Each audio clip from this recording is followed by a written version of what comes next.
Which villain do you feel sympathy for? Dr. Doom. Usually has portrayed just as a classic villain. Someone that wants to take over the world, kill the heroes, act.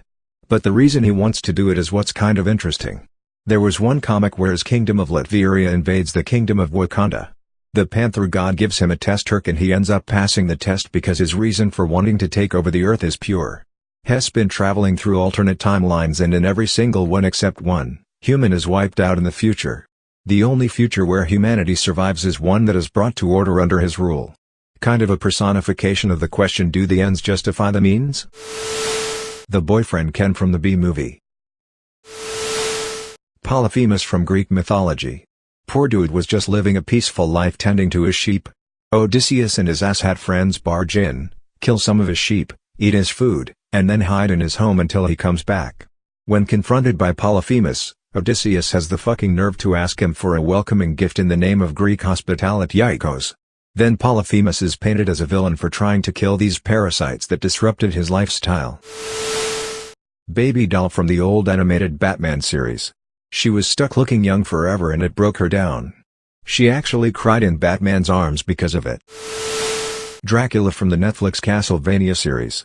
Dude lost his wife to religious fanatics after he rediscovered his humanity and had to fight and nearly kill his son, the only thing in this world that Lisa left him to remember her by. I don't know about you, but that was pretty much what sold me on the Netflix series. Frankenstein's monster. In the book it's astounding how much of a jerk Victor is. Mr. Freeze. He's a truly beloved human being doing all he can for Nora. It's for Nora, you fools.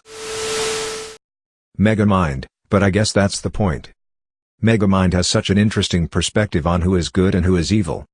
Metro Man is good because it gets him attention and fame, which he loves. From his childhood he gets everything he ever wants and loves it, then moves on to being a superhero to get more fame and popularity. Then when he gets sick of it he just abandons it despite knowing full well that he's leaving all the citizens at risk. So in the end Metro Man isn't really good, he doesn't care about the safety of the citizens or doing good, just the fame. Megamind is raised in a jail by criminals who teach him to be bad, but he still tries his hardest to fit in and get along with others at school and not be bad. When that doesn't work out, no matter how hard he tries, he turns to the only thing he's good at, being bad. Then when the time comes he actually turns good, not because of fame or fitting in but because of his own morality. Even as a villain he never truly tried hurting anyone, he just wanted to essentially put on a show and maybe one day beat Metro Man. He didn't even intend for his plan to succeed when he finally did win and was shocked and disgusted at the thought of having killed someone. Titan is good at first because he thinks it'll get him girls, but when that fails he uses his powers to do what he wants and becomes a tyrant because he no longer has a reason to pretend to be good.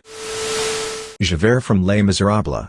He's a police officer who isn't corrupt in any way, shape or form, he is just so bent on justice that he leaves no room for mercy.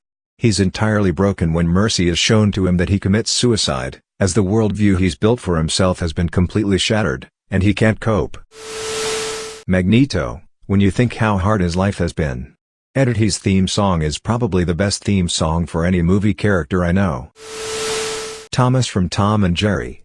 He had to put up with that smart-ass mouse only because it was backed up by a massive dog with anger management issues. The Ice King. Gollum, that is one messed up little hobbit. Godzilla. He doesn't know it's wrong to stomp on buildings. He's just doing Godzilla things. Sharpay Evans from High School Musical. Sure, she was a bit of a bitch, but she had reasons to be.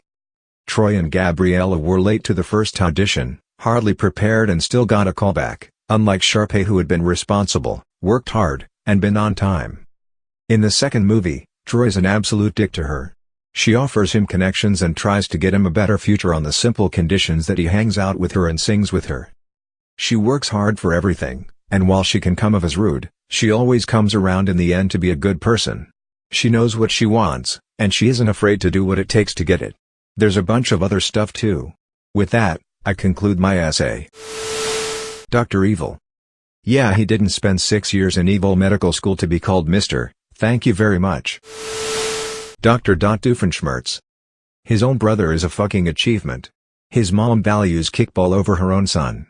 His dad made him be a garden gnome and stand outside of their home with their neighbor.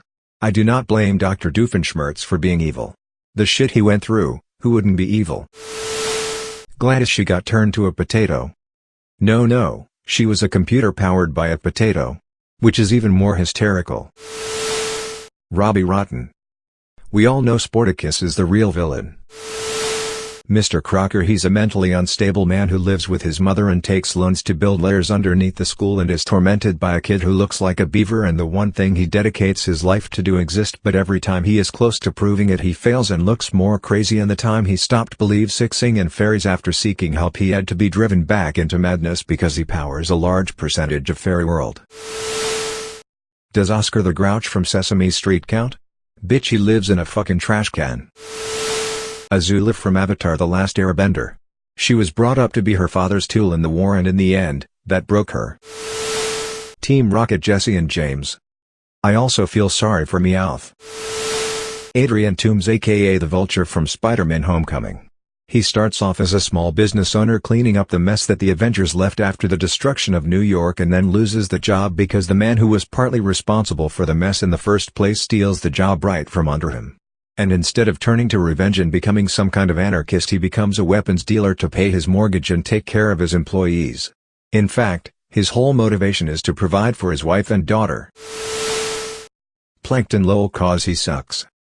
But he went to college. Nebula from Guardians of the Galaxies. She was literally abused by Thanos, and I don't know why, but I want to be her friend. She seems so depressed and I want to cheer her up. Tom. Because Jerry is an a-hole. Tai Lung from Kung Fu Panda. He legit trained his whole life to become the Dragon Warrior, but he didn't, then threw a fit of rage and they built a prison specially for him, then got sent to the other world for eternity. His whole life he chased after a dream and never got it. The color brown. I don't understand why everyone hates it. I do enjoy watching the confusion on people's faces when I say it's my favorite color though. And from Pokémon Black and White. Edit: I know he's not the real villain in the end, but throughout his time being king of Team Plasma I still felt like his ambitions were true and I agreed with a lot of his opinions. Edit: also, to be educational, if you didn't know, N's name stands for Natural Harmonia Gropius. Terra from Teen Titans. If you even consider her a villain. But we'll never know cause they cancelled the show. That lady from Chicken Run. She was vilified for daring to try to start her own business. Besides, eating the chicken that doesn't make eggs seems like the wise thing to do in a farm. Mrs. Tweety: the chickens are revolting finally, something we can agree upon. My favorite joke in the movie. Loki. Grew up being told he has a chance of becoming king if he works hard enough, only for Thor to be in finding out he was actually an ice giant and adopted, and that because he's an ice giant he would never be king. Yeah, he does some shitty stuff like trying to enslave the human race, but he's just a dramatic emo kid acting out after being lied to his entire life. Magneto, Holocaust survivor turned super powerful mutant who is always trying to protect his people so they never have to go what he went through in the camps. Cortana in Halo 5. Now, I hated the story as much, okay, probably more than the next guy, but you have to feel bad for Cortana. Firstly, she is an AI made from Dr. Halsey, so she inherited all of her traumas and guilts, much of the latter about the Spartan program. Cortana instantly knows she is considered a tool with a defined, short lifespan before she is executed. Her role, reason for creation, was to help on a secret missions with all the Spartan 2s to capture a Covenant leader with the Pillar of Autumn and make peace. A last desperate gamble, in a war that may already be lost. But then they find Reach. Then the first thing she does herself is watch a planet die. Watch Reach fall, one of the very things she was made to prevent. The first world she watched burn herself, but far from the first she can remember. Then people, the 3 Spartan Ives, Carter, Emil, and 6 all die for her.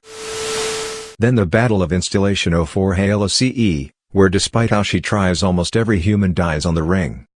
Worst of all, she has to watch Captain Jacob Keyes die. Keyes was Halsey's lover for a time, the father of her daughter. And she still had feelings for him, some of which Cortana would have too.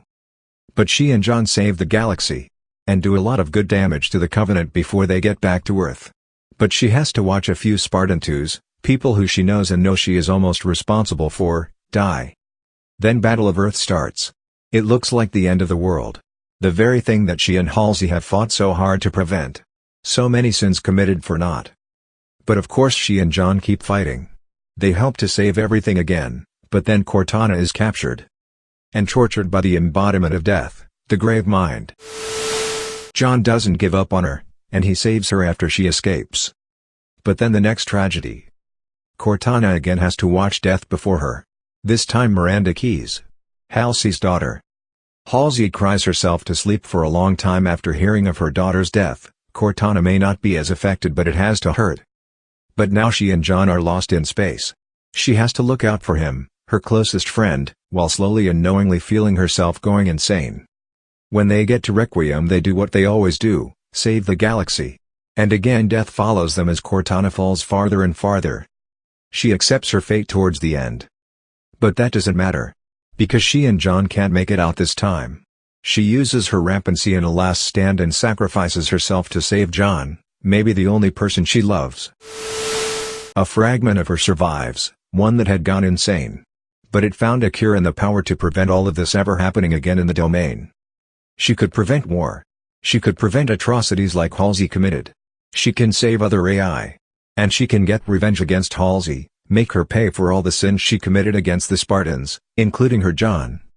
And it is my person theory/hope that this is combined with her knowing the Flood are coming back and she believes she is the only one that can stop them. I really feel bad for Cortana, including this fragment in 5. She has been through so much pain.